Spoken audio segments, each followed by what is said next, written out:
most Americans are still waiting for a housing crash that looks like 2008.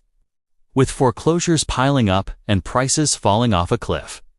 That is not happening, and that is exactly why this collapse is worse. The modern crisis is happening in the shadows, where affordability has fallen to its lowest level in nearly 40 years. The cost of owning or renting in California, Texas, Florida, New York, and Arizona has exploded far faster than wages. Here is the shocking part most people have not heard. Even with prices reaching record highs in many metros like Miami, Los Angeles, Dallas, Seattle, Chicago, and Phoenix, the number of people who can actually afford those prices has collapsed to levels no one expected. Rising insurance premiums, rising taxes, and rising interest rates have created a financial trap that did not exist in 2008. This time, the danger is not a crash you can see. It is a squeeze you feel every single month. Updated buyers, investors, and financially aware families in places like Atlanta, Houston, Denver, and Tampa are already making quiet moves because they see where this goes next. Everyone else is still waiting for a dramatic crash that will never arrive in the way they imagine. What is coming is not a price correction. It is a full reset of who gets to own anything in America. Housing in America looks stable on the surface, but the underlying math reveals a system that is quietly breaking. As of 2025, the average U.S. home value sits near $360,000. Yet the number of buyers who can qualify for a mortgage has fallen to levels not seen in decades. Prices did not need to crash for the collapse to begin because affordability collapsed instead. The market is still standing, but the people who want to enter it are not. One of the sharpest warning signs is the spread between wages and housing costs. Over the past 5 years, home sale prices in many major metros rose more than 50%, while rents climbed by more than 30%.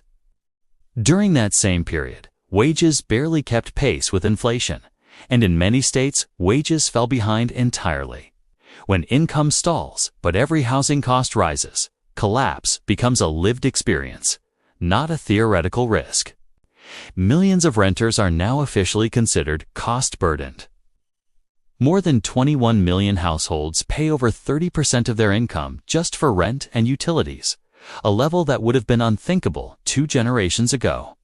In California, Florida, New York, Washington, Illinois, Arizona, Georgia, Pennsylvania, Ohio, and Texas, the burden is even heavier. The crisis is no longer centered in a few expensive cities. It has spread across the entire country. A new pressure point has emerged that did not exist during previous housing cycles. The explosion of carrying costs. Insurance premiums rose sharply from 2023 through 2025, with some states seeing double-digit jumps year after year. For families in Florida and California, a home insurance bill can now exceed a car payment. And this does not include the rising cost of flood, fire, or wind coverage. Ownership is no longer a stable, fixed payment. It is a moving target that keeps climbing. Owning the home is not the problem. Keeping the home is the new battle.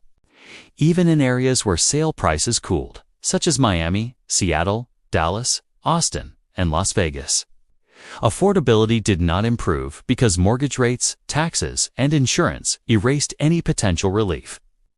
A lower listing price means nothing if the monthly payment still exceeds what a household can sustainably carry. Buyers do not shop for prices, they shop for payments, and payments have never been higher. The gap between what a home costs and what a home demands has grown dangerous. The ratio of home prices to rents also reached one of the highest levels in modern history. Since the start of the pandemic, this ratio climbed by roughly 20%. Meaning homes are far more expensive relative to the rental market than they used to be. When buying becomes significantly more expensive than renting, markets get stuck. Renters stay renters, owners stay owners, and mobility disappears. Inventory freezes are now spreading across the country. Millions of owners in California, Texas, Washington, Florida, and Colorado are locked into mortgage rates that start with the number 2 or 3. and they refuse to give that up. Moving would double or even triple their monthly payment, so they simply do not move at all. This one phenomenon has removed more inventory from the market than foreclosures ever did. A market cannot heal when no one is willing to leave the house they are standing in. Institutional investors add another layer of strain. They can pay cash, they can move fast, and they treat single-family homes like long-term income machines rather than places to live. Their presence in cities like Atlanta, Phoenix, Tampa, Charlotte, Houston, and Las Vegas distorts competition in ways that ordinary families cannot match. Buyers are not losing to other families. They are losing to balance sheets. The invisible collapse also shows up in delayed life plans. Young adults in California, New York, Illinois, and Washington now postpone marriage, children, and career changes simply because rent or mortgage payments consume most of their income. The American dream was built on stability, but stability requires a home you can afford. When that home becomes impossible, every other life decision becomes uncertain. Millions are also relocating within the country in search of lower costs. People are leaving Los Angeles, San Francisco, Seattle, Chicago, New York, and Miami for states like Tennessee, Alabama, Ohio, the Carolinas, and parts of Texas. These migrations are not random. They are survival moves by households that understand the new reality faster than their neighbors. And still, the headlines show a market that looks calm. Prices are steady, sales volumes inch along, and inventory measurements appear normal. Yet behind those numbers is a slow structural collapse where millions are priced out, locked out, or pushed out by forces they cannot control. The market did not fall, but the ladder that leads into it is breaking under everyone's feet. The collapse already happened. Just happened to affordability, not prices. Every crisis creates winners, but this housing collapse rewards groups most Americans would never expect. Politicians benefit first because the system rewards rising property values, not affordability. Homeowners are the most reliable voting bloc in states like California, Texas, Florida, New York, and Washington. So local leaders approve fewer homes and restrict density to keep prices elevated. No one running for office gains support by telling homeowners their property should be worth less. These decisions were not malicious, but the result is a housing structure designed to protect wealth, not people.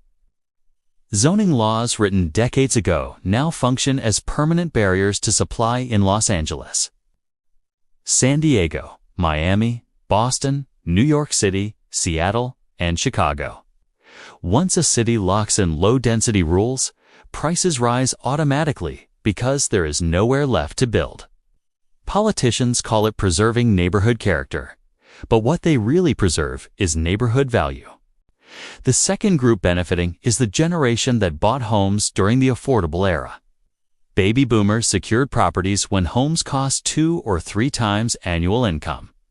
Wages rose faster than inflation, and mortgages were manageable for a single-income household. Many refinanced to dramatically low interest rates, creating lifetime financial insulation. They are not villains.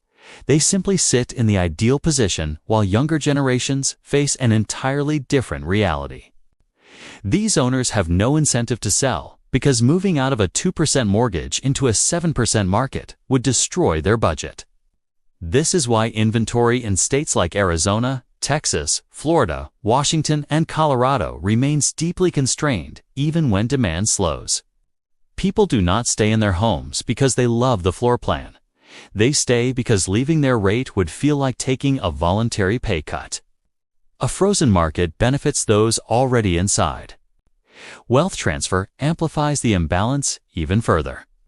Many boomers hold significant home equity, especially in places like California, New York, and Massachusetts, and this wealth will pass down to children who are already in the upper half of the income distribution. Families without homeowners in their lineage fall further behind with every generation. The housing market now functions less like a ladder and more like a gate that opens only for those born on the right side. The third group benefiting from this collapse is institutional investors. Corporations with deep capital reserves discovered that single-family homes in cities like Atlanta, Phoenix, Tampa, Houston, and Charlotte can be purchased at scale and held as long-term rental portfolios. They do not care about mortgage rates, school districts, or commute times. They care about predictable rental streams and long-range appreciation, and both have been incredibly strong since the pandemic. These firms buy faster than any family can respond. When a listing appears, an algorithm evaluates it instantly, sends a cash offer, and closes before a typical buyer can schedule a showing. This is why so many young couples in Dallas, Orlando, Las Vegas, and Nashville feel like they lose every bidding war. They are not losing to other families. They are losing to financial entities that never get tired, never hesitate, and never need contingencies. Institutional ownership also influences pricing in ways few buyers understand. When corporations acquire large clusters of homes within the same neighborhood, they stabilize rent at a profit-friendly level and reduce turnover, which pushes valuations even higher. Their model works best in markets where inventory is scarce and demand remains elevated, and that is exactly what cities across the Sun Belt look like today. Everything that hurts first-time buyers strengthens institutional buyers. It is easy to blame one group for this crisis, but the truth is far more complex. Politicians restrict supply to satisfy homeowners. Homeowners protect their low rates and rising equity. Corporations capitalize on scarcity and long-term rental demand. Each group acts out of rational self-interest, but together they create a housing system that locks out an entire generation. The uncomfortable reality is that the current structure works extremely well for those already inside it. High values, low inventory, and steady rental returns look like a healthy market for owners and investors. But for young families in Los Angeles, Miami, Chicago, Phoenix, Seattle, and New York, the market feels like a door that slams shut every time they get close. A system can be functioning perfectly for some and collapsing completely for others at the very same time. The winners of this era are not necessarily the wealthiest people in America. They are simply the people who bought early, refinanced at the right moment, or entered the market before the ladder was pulled up. Everyone else is left navigating rising rents, rising costs, and rising barriers to stability. That imbalance is the defining feature of this collapse. And while these groups benefit today, the broader social cost grows with every passing year. When millions believe they will never own a home, connection to community weakens and long-term stability erodes. Housing was once the cornerstone of generational progress. But now, it functions more like a filter that determines who can accumulate wealth and who stays permanently on the outside. This is the quiet architecture of a modern collapse. The collapse becomes real the moment housing starts dominating every decision you make. Many families in Los Angeles, Miami, Phoenix, Dallas, Seattle, Chicago, Atlanta, and New York now spend more than 30% of their income just to keep a roof over their heads. That means fewer savings, fewer safety nets, and fewer chances to get ahead. The collapse is not theoretical. It is already shaping the rhythm of daily life. Monthly expenses are rising faster than paychecks in many states. Insurance premiums in Florida and California have doubled for some households. Property taxes keep climbing in Texas and Illinois. And maintenance costs rise as older homes deteriorate. Even families who thought they finally reached stability now find that stability slipping as the true cost of ownership increases every single year. A home should build security, but now it often erodes it. Renters face an equally intense version of the crisis. In cities like Denver, Nashville, Las Vegas, and San Diego, rent increases arrive yearly, even when wages barely move. Families who once stayed in one apartment for years now move constantly to chase lower prices. Stability used to come from staying in a place long enough to build roots, but today staying put can be financially dangerous. Daily financial stress shows up in unexpected places.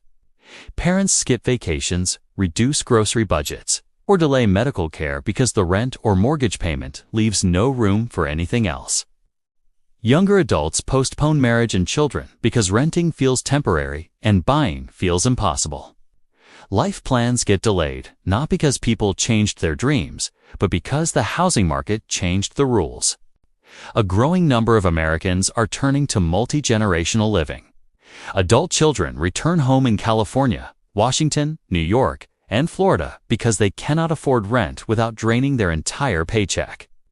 Parents convert garages, attics, and basements into living spaces because the alternative is watching their children drown financially. What was once considered a temporary arrangement has become a long-term survival strategy.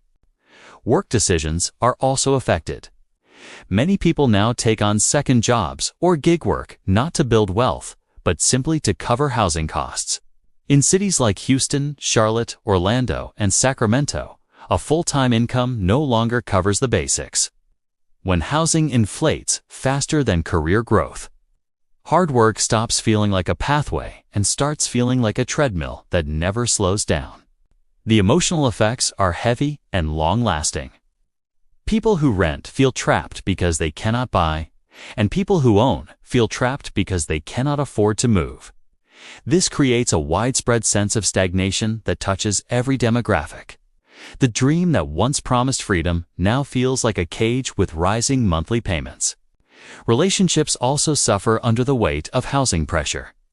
Couples argue about money more often. Roommates split under tension, and families move away from each other in search of lower costs. A market that restricts mobility weakens social ties, and many communities in large cities now feel transient rather than permanent. When people cannot put down roots, they cannot build the sense of belonging that once defined American neighborhoods. Retirement planning has become more uncertain. Homeowners who expected to downsize discover that selling their current home forces them into a much more expensive mortgage or rental market. In states like Arizona, Nevada, and Florida, retirees are staying in larger homes than they want because leaving would destroy their financial stability. A home used to be a retirement strategy, but now it is often a trap. Long-distance migration reflects the strain. Millions are relocating from expensive states like California, New York, Washington, and Illinois to more affordable states such as Tennessee, Alabama, Ohio, the Carolinas, and Texas. This shift is not driven by lifestyle preference, it is driven by economic survival. When people with stable incomes feel compelled to move across the country, it signals a deep structural imbalance. The collapse shows up even in the smallest everyday details. A rising electric bill matters more, a car repair becomes a crisis, and a visit to the dentist gets postponed. When housing costs consume so much of the budget, every unexpected expense becomes a threat. People live closer to the financial edge than they admit. Housing was once the foundation that allowed Americans to plan ahead. It supported families, anchored communities, and served as the main engine of middle-class wealth. Today, that foundation is shaking beneath millions of people, not because prices fell, but because life simply became more expensive than income growth could support. This is the quiet collapse happening in real time across the United States. Surviving this housing collapse begins with changing the way you think about money. Most people focus on whether they can handle a monthly payment, but that mindset no longer works in a world where insurance, taxes, and utilities rise faster than wages. You must think like a capital allocator, not a consumer. The question is no longer whether you can afford the payment today, but whether your money is positioned to outpace the rising cost of living tomorrow. The first step is lowering exposure to volatile monthly expenses. Few live in high-cost metros like Los Angeles, New York, Miami, Seattle, or Chicago. Consider shifting to neighborhoods or nearby cities with slower rent growth and more inventory. Saving even a few $100s a month changes everything when inflation works against you. Lower fixed expenses give you breathing room that most households never regain once they lose it. If buying still feels out of reach, rethink what buying means. The goal is not the perfect home, It is the first step into ownership because ownership protects you from rent inflation. House hacking remains one of the most powerful strategies in this environment. Buying a place with rentable rooms or separate spaces can offset a large portion of your mortgage and dramatically change the math. Co-buying is another approach that more Americans should treat as normal. Teaming up with a sibling, partner, or trusted friend allows you to divide costs and enter the market sooner than you could on your own. This strategy is increasingly common in states like California, Washington, Massachusetts, and Colorado, where entry-level homes are priced far above median incomes. Structured correctly with clear agreements, it becomes a strategic partnership rather than a risky experiment. If ownership in your city remains impossible, use indirect entry points. Real estate investment trusts and fractional ownership platforms allow you to gain exposure to real property without carrying the full burden of a mortgage.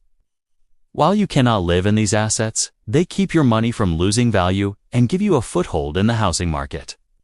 Waiting without investing in anything only allows inflation to chip away at your purchasing power. Preparing for distressed opportunities is essential during long affordability crises.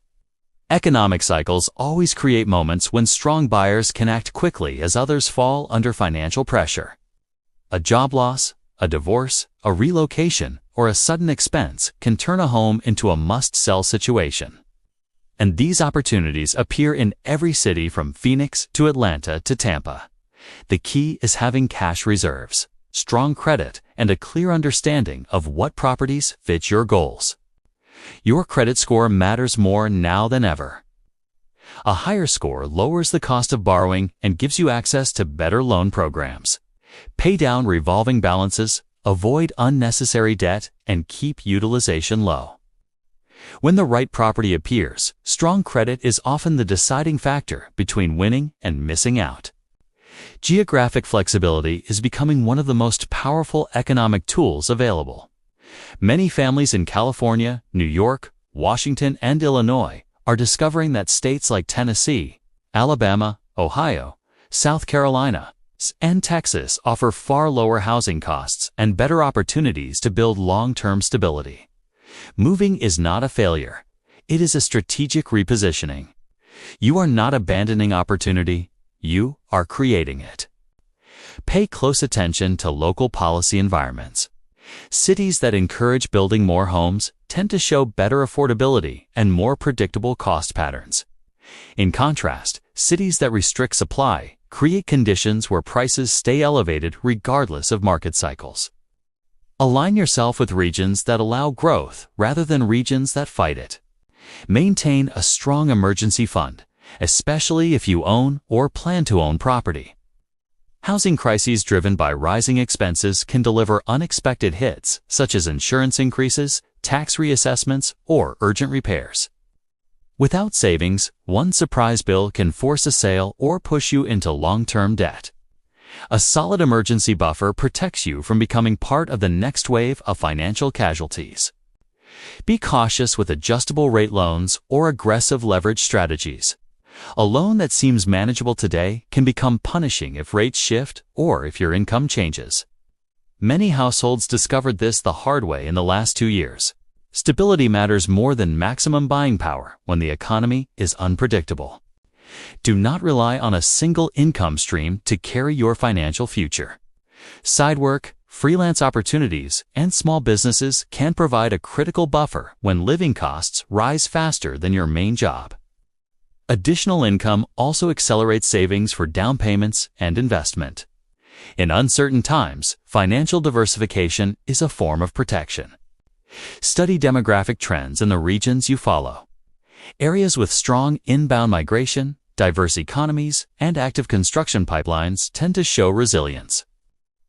This is why cities such as Raleigh, Tampa, Nashville, and parts of Utah continue attracting residents despite national affordability issues. Understanding these trends positions you ahead of the curve.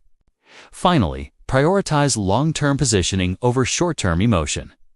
The collapse of affordability does not mean you will never own a home or never build wealth. It means the environment requires strategy, patience, and discipline rather than panic or passivity.